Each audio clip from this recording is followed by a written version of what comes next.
Meus irmãos, boa noite, graça e a paz seja convosco. Vamos abrir a palavra do Senhor, livro de Provérbios. Provérbios capítulo 1, do verso 1 até o verso de número 7. Provérbios de Salomão, filho de Davi, o rei de Israel, para aprender a sabedoria e o ensino, para entender as palavras de inteligência, para obter o ensino do bom proceder, a justiça, o juízo e a equidade, para dar aos simples prudência e aos jovens conhecimento e bom siso. Ouça o sábio e cresça em prudência, e o instruído adquira a habilidade para entender provérbios e parábolas, as palavras e enigmas dos sábios. O temor do Senhor é o princípio do saber, mas os loucos desprezam a sabedoria e o ensino. Vamos orar mais uma vez? Pai celestial, nós te suplicamos porque somos necessitados. Que o Senhor, por favor, nos ilumine neste momento por meio da tua lei, que é lâmpada para os nossos pés, luz para os nossos caminhos. Que o Senhor faça como acabamos de cantar, restaure a nossa alma. Que o Senhor, por favor, Pai, ilumine os nossos olhos. Que o Senhor de toda a glória nos ensine por meio da tua sabedoria, Pai. É que nós te pedimos em nome de Jesus Cristo, Senhor. Amém. Hoje eu quero fazer algo que talvez não seja corriqueiro para os irmãos. Eu não vou expor essa perícope, pelo contrário, nós vamos passar no livro de Provérbios em um assunto, apesar de ser expositiva, mas vai ser uma exposição de um tema, ou seja, nós vamos falar sobre conflitos. E quando nós olhamos aqui para Provérbios, Provérbios não foi escrito como uma epístola, por exemplo, do apóstolo Paulo, uma epístola do Novo Testamento, ou mesmo qualquer narrativa do Antigo Testamento. E o que eu fiz aqui foi apenas ler o livro inteiro e seguir qualquer provérbio que tivesse a ver com desentendimentos e conflitos entre pessoas, e eu comecei a organizá-los, a sistematizá-los. E há uma tremenda devastação que vem desse tipo de conflito humano. Hoje, por causa das nossas relações e por causa do pecado, temos conflitos nas mais diversas áreas da sociedade, né, incluindo dentro do próprio casamento, dentro da própria família, entre irmãos, entre marido e mulher, entre pais e filhos, e assim isso se estende para outros locais. Então, Provérbios fala muito sobre isso também. Veja comigo, por exemplo, o capítulo 17, o verso que diz: melhor uma crosta seca com paz e sossego do que uma casa cheia de banquetes e contenda. Você sabe o que o texto está falando? Observe, realmente não importa o que está à mesa, realmente não importa o que as pessoas têm ali servidas, se elas não estão se dando bem. Essas pessoas que estão assentadas ao redor dessa mesa não estão se dando bem. Portanto, é melhor uma terra seca e um pouco de água morna do que um banquete de ações de graças, por assim dizer, onde há conflitos e dificuldades. Veja agora o provérbio de número 18, verso de número 19. Um irmão ofendido é mais inflexível do que uma cidade fortificada, e as disputas são como os portões trancados de uma cidadela. Então, depois de que acontece uma ruptura em um relacionamento, é muito difícil restaurá-la, apesar de ser possível, mas é muito difícil restaurá-la. E isso pode ser feito, mas é o tipo de coisa que é um problema muito sério, um problema muito difícil de se resolver. E assim, há muitos problemas que surgem desse tipo de conflito. Se você olhar, por exemplo, mais um texto em 21:9 de Provérbios, diz: melhor viver na esquina de um telhado do que dividir uma casa com uma esposa briguenta. Então, eu direi isso, e há vários versículos sobre esposas briguentas, sobre mulheres briguentas, é claro, mas também vários sobre homens. Se não és uma esposa briguenta, então não tens com que se preocupar, isso não se aplica a ti. Caso seja, então, esse o caso, esse texto com certeza se aplica a você.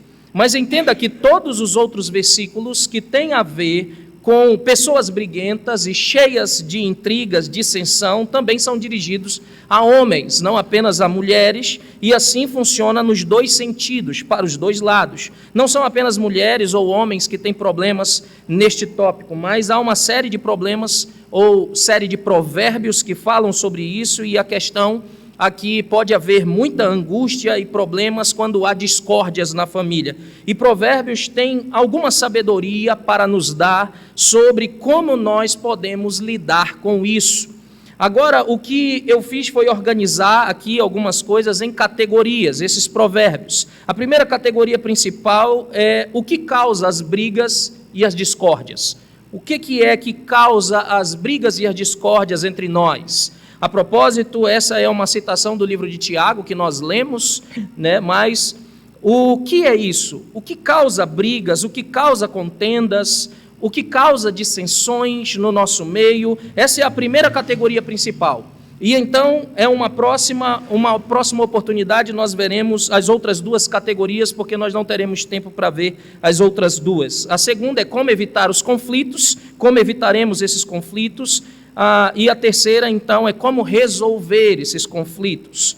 Hoje nós ficaremos com a causa desses conflitos, e se o Senhor Deus nos der outra oportunidade, nós veremos como resolvê-los e, então, como evitá-los.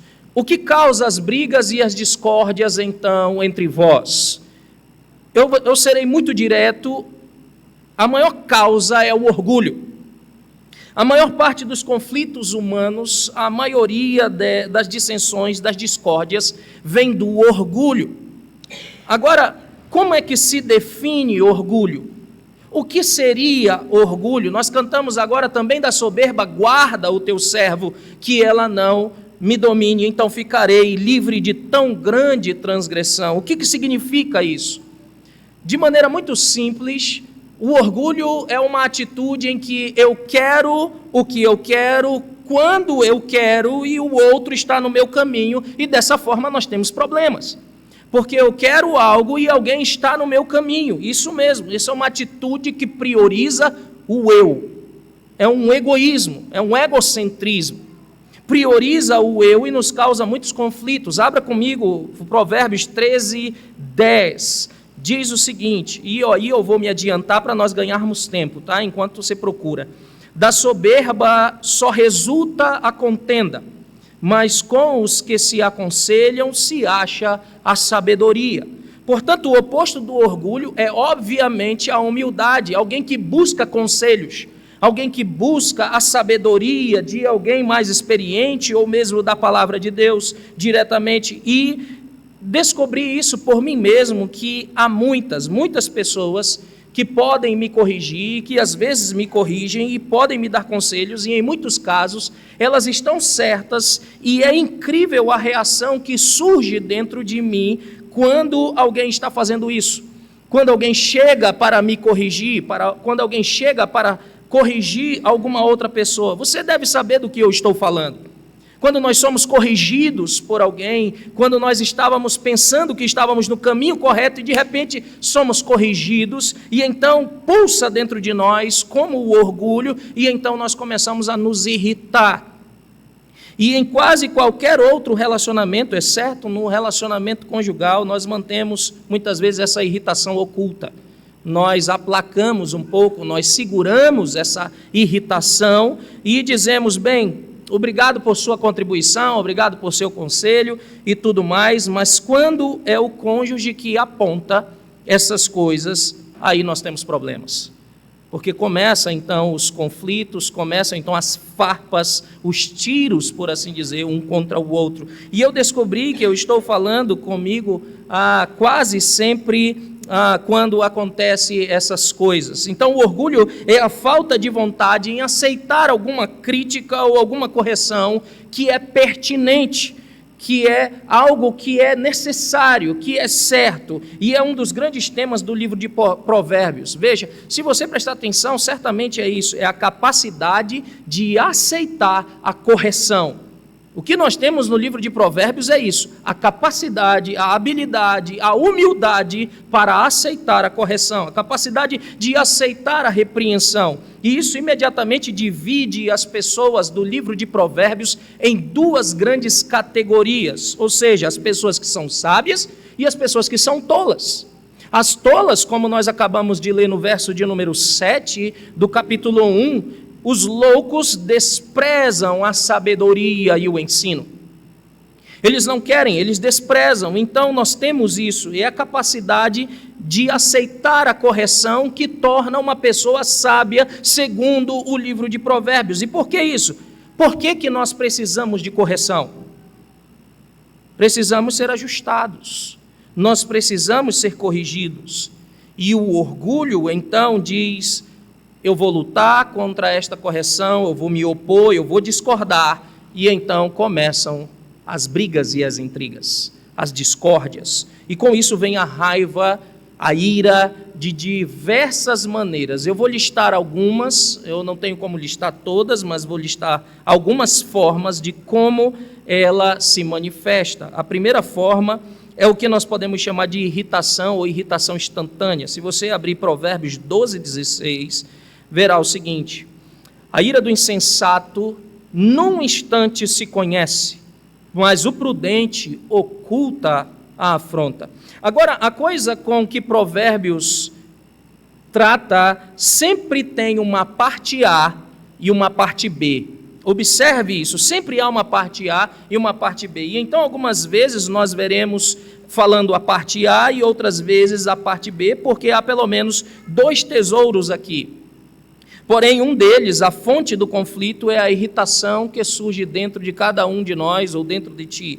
Não apenas em termos de aceitação da correção ou da crítica, mas até mesmo qualquer coisa que alguém faça que possa te irritar, que possa causar essa irritação dentro de ti. Conheces o livro de Colossenses, por exemplo, que cobre praticamente todas as categorias de relacionamento humanos. O livro de Colossenses é fantástico nisso. Negativos, desde que sejam também negativos internos, quando ele diz que nós devemos suportar uns aos outros e perdoar uns aos outros. Suportar uns aos outros, então, tem a ver com coisas que não são questões morais. Suportar e perdoar uns aos outros tem a ver com questões que não são morais, são apenas coisas que as pessoas fazem e te irritam. Algumas vezes, coisas simples que nós nos irritamos, né? Então, tu simplesmente deve suportar e aguentar. E então há aquelas coisas que são, de fato, questões morais e em que alguém pecou contra ti, e isso é abordado, né, também em Colossenses. Não é preciso você abrir, mas Colossenses capítulo 3, verso 13 e 14, diz: suportai-vos uns aos outros, perdoai-vos mutualmente, caso alguém tenha motivo de queixa contra outrem. Assim como o Senhor vos perdoou, assim também perdoais vós. Acima de tudo isto, porém, esteja o amor, que é o vínculo da perfeição. Mas quando a lubrificação, permita-me usar esta linguagem, entre as engrenagens, ela é removida, começam então a surgir faíscas, fragmentos, coisas que vão impedir com que essa engrenagem funcione, e o amor é removido e começa a ficar, então, muito, muito difícil com que essa engrenagem funcione. Então a irritação é o primeiro tipo de ranger das engrenagens, quando não há essa lubrificação, que seria o amor, que é o vínculo da perfeição. A segunda forma, então, de que se manifesta essa ira, essa raiva, é a raiva mesmo. Veja Provérbios 14:17. O que presto se ira faz loucuras, e o homem de maus desígnios é odiado. Agora Provérbios 15:18. O homem iracundo suscita contendas, mas o longânimo apazigua a luta. E ainda Provérbios 19:19, que diz novamente: o homem de grande ira tem de sofrer o dano, porque se tu o livrares, virás ainda a fazê-lo de novo. E esse é um provérbio muito interessante. Basicamente, se essa é a maneira como ele está dizendo, ele sempre será assim, tu terás que continuar tirando-o dos apuros vezes após vezes. E isso continua surgindo de novo, e então a raiva leva a muitos conflitos.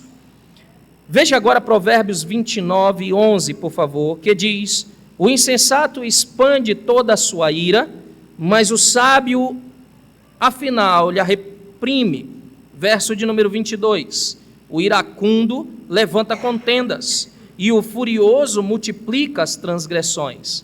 Quando você olha para Provérbios 29 e 11, há algo muito interessante aqui. A irritação é a primeira sugestão da raiva, e o tolo dá vazão a toda a sua ira. O tolo dá vazão a toda a sua raiva. É isso que nós temos na sabedoria divina. Veja, ele tira as armas da sua ira e ele tira as trancas dela. Ele dá vazão para ela. Por assim dizer, ele libera o Hulk interior. E então, temperamento. A palavra temperamento literalmente significa autocontrole. Se perderes o teu temperamento, perdestes o teu autocontrole. E é interessante porque autocontrole ou domínio próprio é um fruto do Espírito, né? É um fruto do Espírito. É interessante como nós mudamos um pouco o significado e nós dizemos, fulano tem um temperamento muito forte.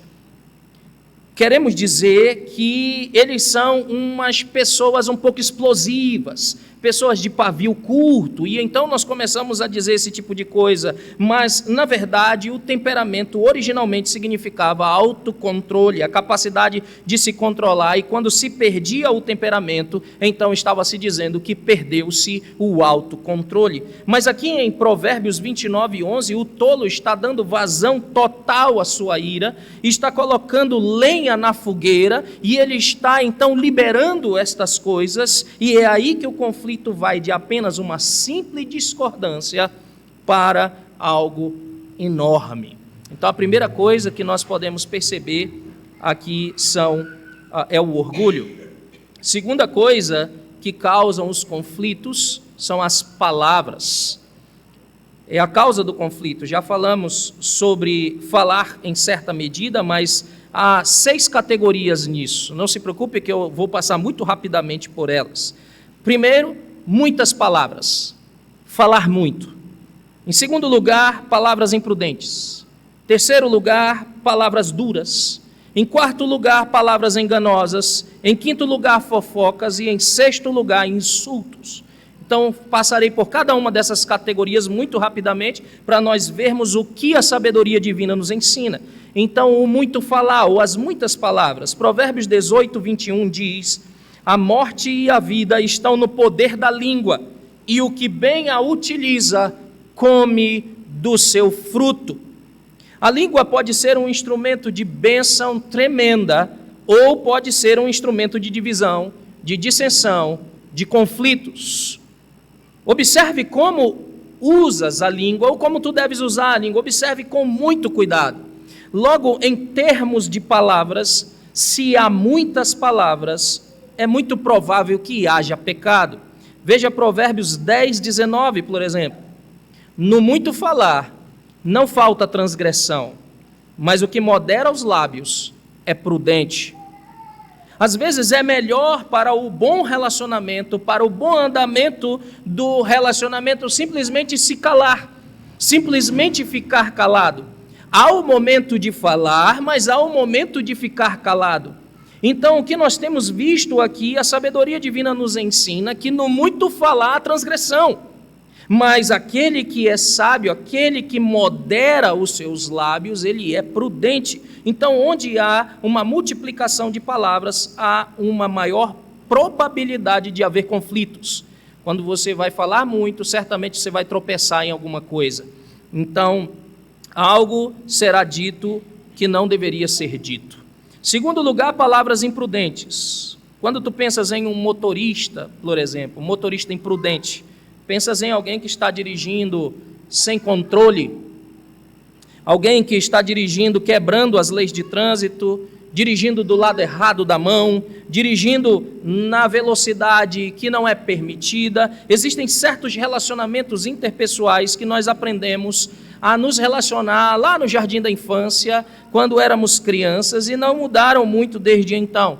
E quando começas a agir imprudentemente, tu jogas ao vento aquelas regras para uma boa relação que tu aprendestes há muito tempo, que nós fomos ensinados há muito tempo. Veja, por exemplo, Provérbios 12, 18, que diz o seguinte: alguém há cuja tagarelice é como pontas de espada, mas a língua dos sábios é medicina.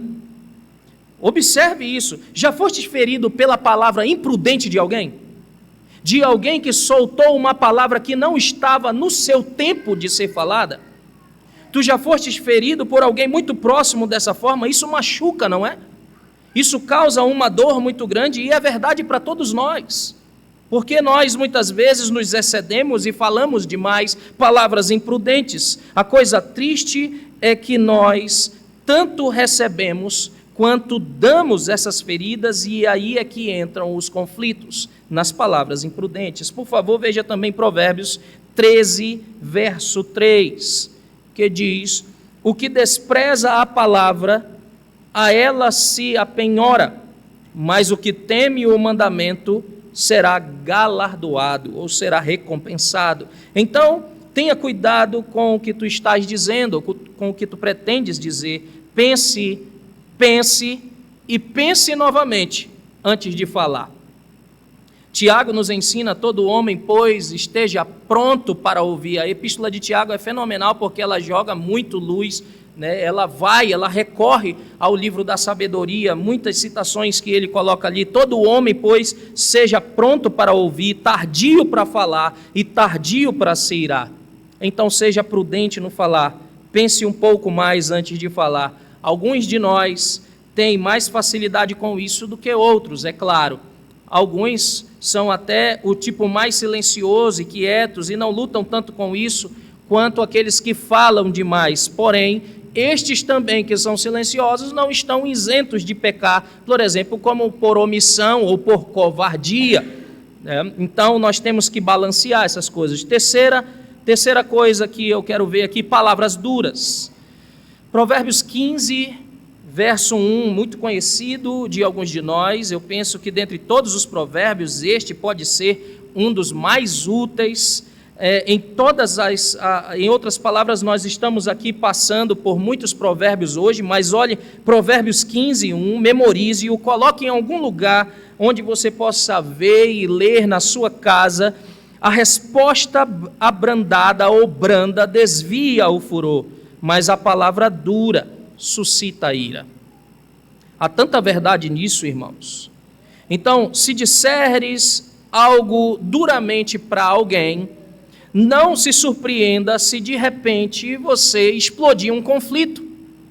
Se você está falando algo de uma maneira dura para alguém, sem pensar, com palavras imprudentes, não se espante que o conflito vai surgir. Uma palavra dura pode irritar, pode machucar, pode mexer no orgulho de algumas outras pessoas, e ao invés de ganhar o teu irmão, tu o afastarás. Então há momentos para elas, é claro, palavras duras, mas esse não é o caso que nós estamos tratando aqui. Em quarto lugar, palavras enganosas, palavras falsas. Ainda em Provérbios 15, mas no verso de número 4, agora, diz a Escritura: a língua serena é árvore de vida, mas a perversa quebranta o espírito. Quebra o espírito. Se alguém começa a mentir para ti, se começa a haver decepção em um discurso, em breve terás um relacionamento rompido. Não há confiança, então terás um conflito. Se você olhar Provérbios 25, 23, também diz: o vento norte traz chuva, e a língua fingida o rosto irado. Se chegares ao ponto em que não podes confiar em alguém, que tu não podes depositar a confiança em alguém e no que eles estão dizendo, então em breve, novamente, tu terás um relacionamento rompido. Não há como ter um relacionamento com pessoas com quem nós não podemos confiar. Quinto, fofoca. Provérbios 16, 28 diz: o homem perverso espalha contendas, e o difamador separa os maiores amigos.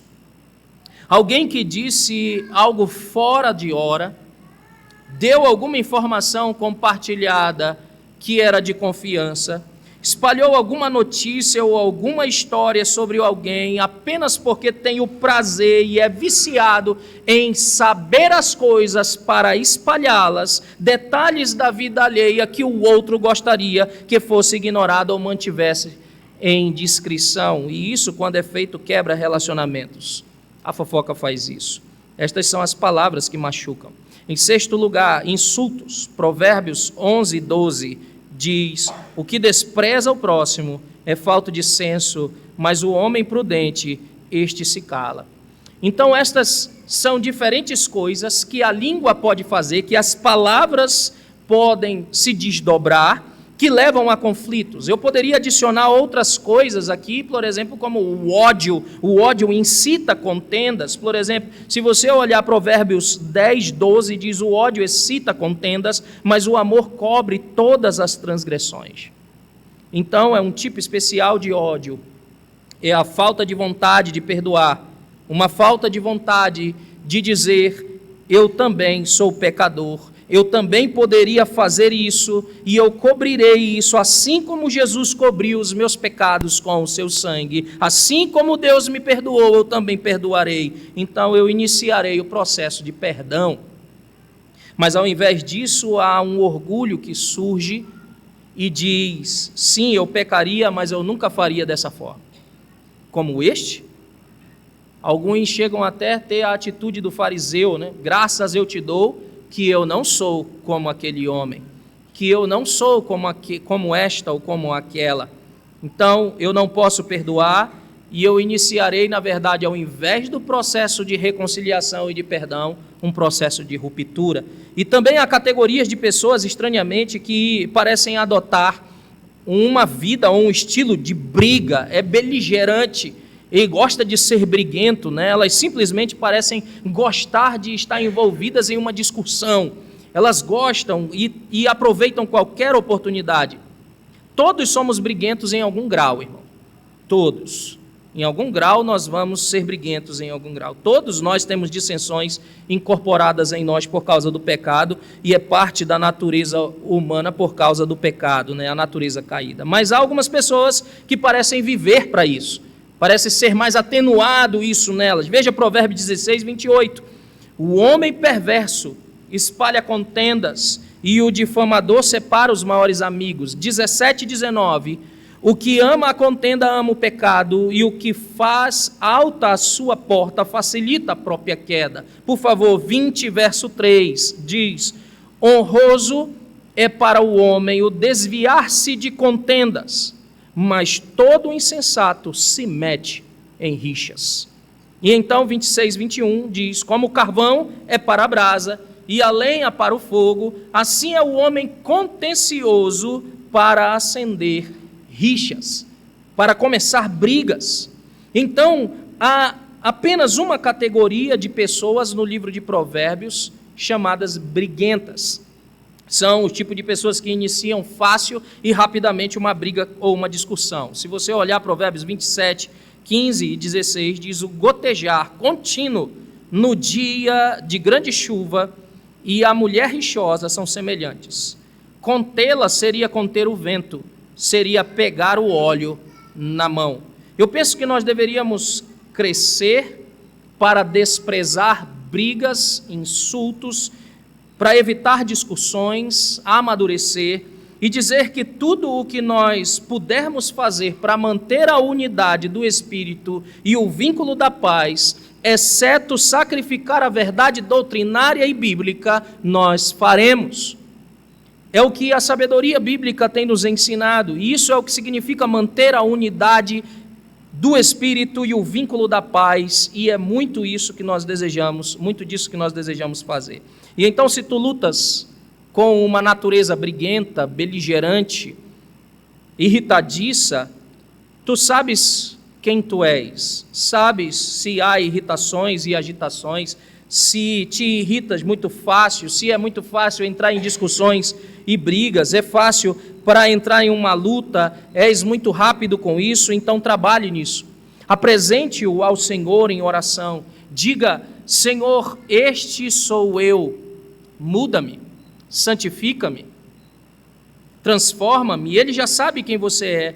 Não há pecado que Deus não possa tirar de ti por meio da santificação. E eu acho impressionante como a família é um local onde Deus mais usa para a nossa santificação.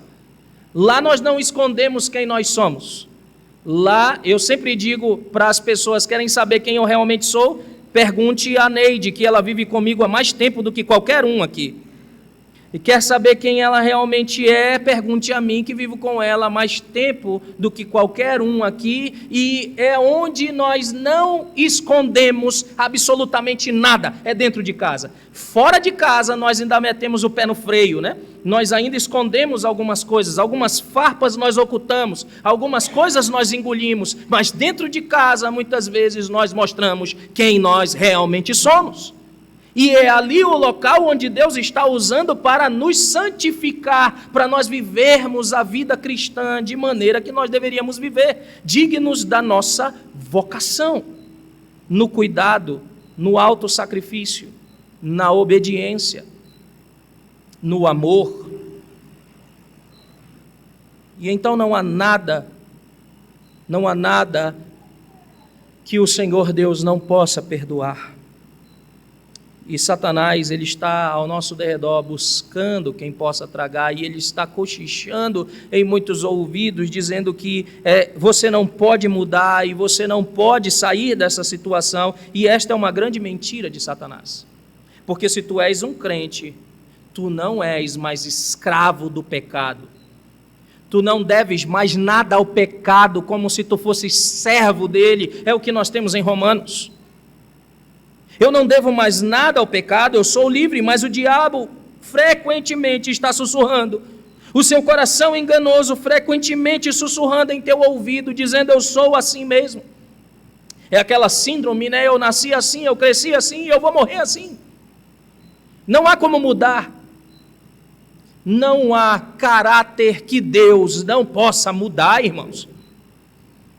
A palavra de Deus, ela tem como moldar o homem e o Espírito, a habitação do Espírito em nós. O trabalho do Espírito em nós está fazendo o quê? Nos moldando à semelhança do varão perfeito. A semelhança dele. Então eu quero te dizer que tu não precisas ser assim. Tu deves abandonar, mortificar este velho homem, esta velha mulher, e seguir rumo à santificação e crescer em santificação. Isso levará tempo. Para alguns, com certeza, para outros será bem mais rápido. Cada um de nós estamos em uma peregrinação, em uma jornada. E nós estamos lutando com os nossos próprios pecados para crescer na santidade, na vida com o Senhor. Então levará tempo, mas vale muito a pena. Terceira coisa que causa conflito. Primeiro, orgulho. Depois eu falei as palavras e dei os desdobramentos das palavras. E a terceira, como já falei um pouco disso, a falta de perdão. Essa é outra coisa definitivamente que causa conflitos, é a falta de perdão. Olhe para Provérbios 17, 9. Diz: o que encobre a transgressão adquire amor, mas o que traz o assunto à baila separa os maiores inimigos ou amigos. Esta palavra encobrir aqui nesse texto é uma palavra muito importante no livro de Provérbios. Aliás, uma palavra muito significativa na teologia. E isso me lembra de Romanos capítulo 4. Ouça o que diz. Romanos capítulo 4, verso de número 6. Aqui, em Romanos 4, 6, nós temos um salmo sendo citado. Um salmo de Davi, bem no meio da discussão sobre justificação pela fé. E diz assim: assim também Davi declara: bem-aventurado o homem a quem Deus imputa a justiça sem as obras, dizendo: bem-aventurados aqueles cujas maldades são perdoadas e cujos pecados são cobertos. Bem-aventurado o homem a quem o Senhor não imputa o pecado. Não é lindo isso? Ouça: bem-aventurados aqueles cujas maldades são perdoadas e cujos pecados são cobertos. Bem-aventurado o homem a quem o Senhor não imputa o pecado. É uma citação do Salmo 32. Agora, todos vós que sois cristãos, desfrutais disso todos os dias. Deus cobriu os vossos pecados pelo sangue do Cordeiro. Deus cobriu e perdoou os nossos pecados pelo sangue do Cordeiro. E então, o que Ele nos exorta a fazer é cobrir os pecados uns dos outros, assim como Ele cobriu os nossos pecados. E isso nós podemos chamar perdão. Mas se houver uma falta de vontade em perdoar, certamente não haverá bons relacionamentos. Certamente haverá ruptura de relacionamento garantida. E assim, quem cobre uma ofensa promove o amor, mas quem a repete separa os melhores amigos, amigos íntimos. O que pensas significar repetir esse assunto, como diz o texto. O que repete essas coisas? Trazer à tona, trazer à baila novamente. Dizer, lembras que tu fizeste isso comigo? Lembras quando tu fizeste isso e aquilo outro? Quando o assunto já deveria ter sido encerrado. Costumo dizer, é trazer à tona o defunto novamente, é desenterrar o defunto novamente. O perdão é exatamente deixar essas coisas para trás. Trazer isso à tona fere novamente o outro. Desenterrar um defunto não é bom quando tu deverias ter perdoado. Então, trazer o assunto à tona significa que ele está sendo descoberto, está trazendo a baila de novo. Mas Deus nos ordenou que nós devemos amar uns aos outros e perdoar uns aos outros, assim como Ele nos perdoou. Ele diz muito claro na sua palavra que dos teus pecados eu não me lembro mais. Será que Deus tem amnésia? Deus não tem amnésia. Deus, na verdade, se lembra. Só que o processo do perdão, e eu não tenho tempo hábil para fazer isso e explicar para vocês, mas quando nós olhamos para o perdão e essa palavra que o Senhor Deus diz, dos teus pecados não me lembro mais, é um esforço ativo para não lembrarmos mais daquilo que nos causou dor e que já foi perdoado. Não é um processo passivo, é um processo ativo e diário. Porque se alguém te ofendeu, se alguém te machucou e o processo do perdão foi efetuado, todas aquelas coisas foram feitas e o perdão foi dado, então resolveu-se. Só que ainda há a memória daquilo. E é por isso que, como Deus, como imitador de Deus, como filhos amados, nós devemos entrar num processo ativo de nos esquecer dessas coisas. Quando elas vierem à baila à nossa mente, esquecê-las, não trazê-las, não fazer com que elas amarguem os nossos corações novamente. Continuando, quarta coisa que causa conflitos: mal entendidos. Ou poderia dizer, hábitos de escuta inadequados. Pessoas que escutam as coisas, mas sempre interpretam as coisas de uma maneira errada. Sempre. Às vezes os conflitos surgem de súbito por causa disso. Duas pessoas falando uma com a outra, e ambas estão em um acordo essencial, apenas as palavras estão atrapalhando. Então já experimentaste isso antes? Falar alguma coisa que alguém interpretou você de maneira equivocada e causou um conflito enorme, para depois de todo o conflito ele dizer, não era isso que você disse? Se ele simplesmente tivesse perguntado, um dos nossos professores no seminário, o pastor Fábio vai lembrar, sentava muito conosco numa mesa de café, e às vezes nós conversávamos com ele sobre as nossas insatisfações e sobre algumas pessoas que falavam alguma coisa, e quando dizíamos que alguém tinha falado algo, ele voltava e dizia, essa pessoa falou realmente assim? Ele fazia com que nós duvidássemos ou analisássemos aquilo que nós escutamos. Se escutamos de fato daquela forma ou se a irritação que está dentro de nós está aumentando, ampliando aquilo que nós ouvimos.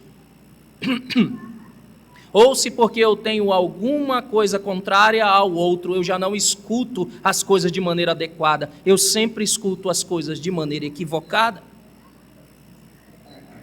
Então, quando toda a névoa se dissipa, alguém pergunta: o que foi tudo isso? Não há nada aqui. Se eu tivesse apenas tirado um momento para ouvir, para refletir, o conflito não teria começado. Então, olhe para esse provérbio 18, 13. E grave isto: responder antes de ouvir é tolice e vergonha. A sabedoria divina chama de tolo quem responde antes de ouvir adequadamente. E diz que isso é vergonha. Muitos de vocês sabem do que eu estou falando. Tu começas a falar quando a pessoa te interrompe e diz: eu já sei o que tu dirás. Nem precisa concluir, eu já sei. Ela já tira a conclusão daquilo que tu está dizendo. Não, tu não sabes o que o outro dirá.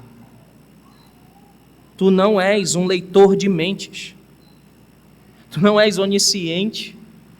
Jesus ele sabia ler mentes. Ele sabia o que as pessoas diriam e ele sabia o que estava no coração das pessoas. Você não. Eu não. Agora, se tu consegues discernir o que eu estou pensando, então tu e Jesus estão sozinhos nessa habilidade. Como então nós temos acesso ao pensamento uns dos outros? Como é que nós descobrimos o que eles estão pensando? Por meio de palavras.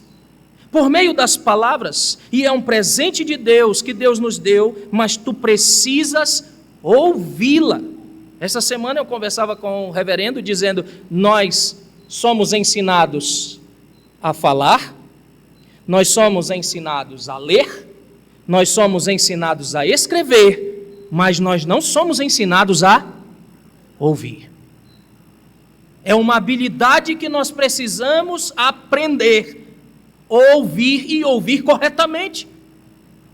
Veja, isso é essencial. O que vocês estão fazendo agora? Estão ouvindo sermão. E a habilidade de ouvir é essencial. Jesus, ele mostra que isso é tão essencial, é tão crucial, que em uma das parábolas, a parábola do semeador, quando ele vai fazer a aplicação, ele diz uma coisinha pequena que muitas vezes passa na nossa leitura. Ele diz: vede, portanto, como ouvis. Todos aqueles 4 que foram comparados a terrenos ouviram. Várias vezes nós ouvimos retumbar na Escritura: quem tem ouvidos, ouça. E é uma habilidade que nós não nos esmeramos em adquiri-la. E muitas vezes nem pedimos em oração a Deus que Deus nos ensine a ouvir de maneira adequada. Então, qualquer que seja a tua opinião sobre qualquer assunto, deixa isso de lado para pelo menos ouvir o suficiente para saber, certificar-te de que o outro está falando o que tu estás pensando que ele está falando. Certifica nisso. E mesmo quando alguém falar e tu achas que ele falou aquilo, pergunte: eu entendi que você falou isso, é exatamente isso que tu quiser te dizer? E então, a partir disso, tire suas conclusões e então dê a réplica. A menos que tu faças isso, realmente não haverá entendimento em qualquer das conversas, só haverá discórdia. Tu já sabes no que acreditas e não estás ouvindo o que a pessoa tem a dizer, e muitos conflitos vêm apenas de uma escuta ruim, de maus entendidos. Quinto, o adultério. Provérbio também vai dizer isso. Veja, capítulo 6, verso 32 a 35 de Provérbios, diz: o que adultera com uma mulher está fora de si. Só mesmo quem quer arruinar-se é que pratica tal coisa. Achará açoites e infâmia, e o seu opróbrio nunca se apagará, porque o ciúme excita o furor do marido, e não terá compaixão no dia da vingança.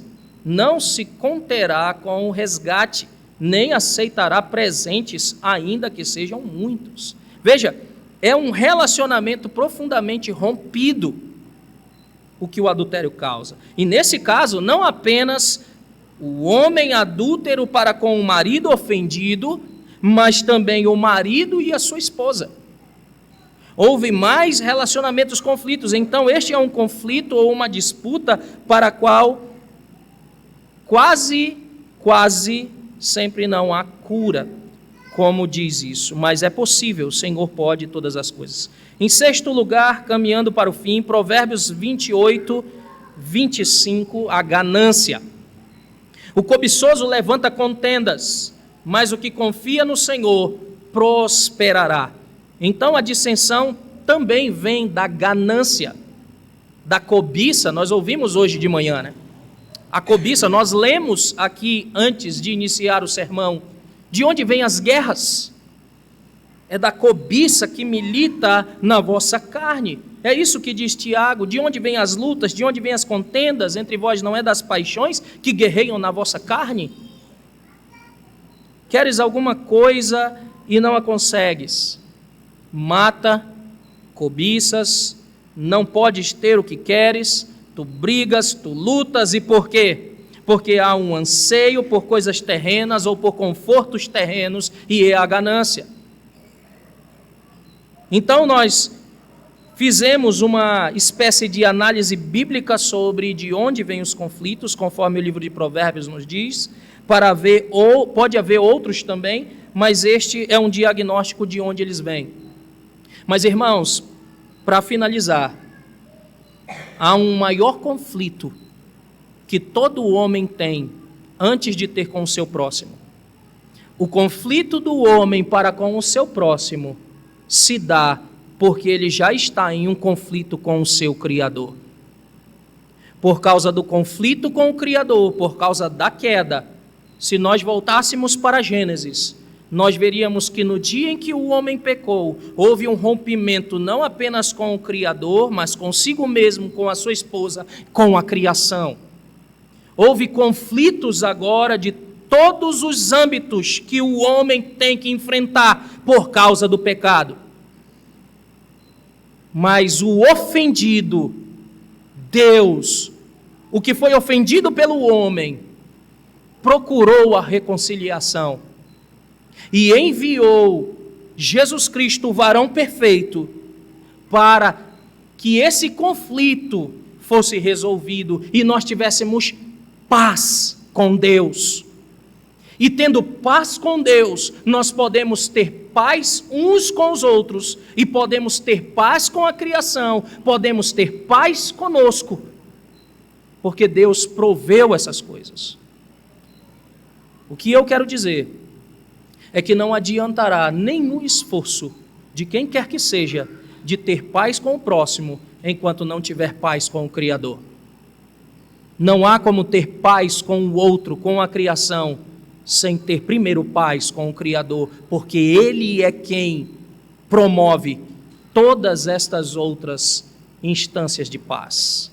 Que o Senhor de toda a glória nos ajude a identificar onde está o estopim dos nossos conflitos, e que nós possamos então mortificar o velho homem, a velha mulher, a velha natureza, e assim seguir em santificação.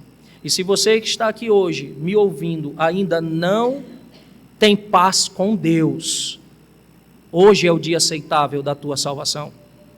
Hoje é o dia que o Senhor está te convidando e dizendo: faça paz comigo por meio do Criador. Salmo de número 2 diz, vamos ler Salmo de número 2, que também é um livro de sabedoria. Os homens estão buscando guerra com o Criador. O Salmo inicia assim: porque se enfurece os gentios e os povos imaginam coisas vãs, os reis da terra se levantam e os príncipes conspiram contra o Senhor e o seu ungido, dizendo: rompamos os seus laços e sacudamos de nós as suas algemas. E ele ri-se então, mas pule agora lá para o verso de número 10. Ele diz: agora, pois, ó rei, sede prudentes, Deixai-vos advertir, juízes da terra, servi ao Senhor com temor e alegrai-vos nele com tremor. Beijai o filho, para que se não irrite e não pereçais no caminho, porque dentro em pouco se lhe inflamará a ira. Bem-aventurado todos os que nele se refugiam. Se você se refugiou no Filho, você não precisa mais temer a ira divina. Mas se você não está no Filho, nesta noite, eu te aconselho, busque e se esconda no verdadeiro esconderijo do Altíssimo, que é Jesus Cristo, o nosso Senhor. Amém? Que Deus os abençoe.